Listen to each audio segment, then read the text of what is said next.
Thinking about bringing your fiancé to the United States? The K-1 Fiancé Visa is designed exactly for that.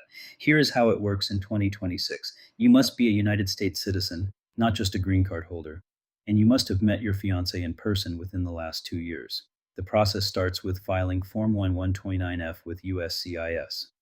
Once approved, which currently takes about 12 to 18 months, the case goes to the U.S. Embassy or consulate in your fiance's country for an interview. If the visa is approved, your fiance enters the United States and you have exactly 90 days to get married, not 91 days, 90.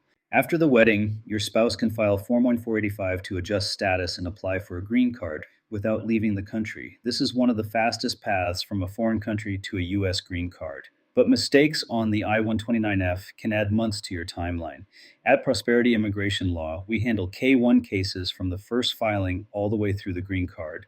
Let us make sure everything is done right the first time. Visit prosperityimmigrationlaw.com or call 832-479-1833.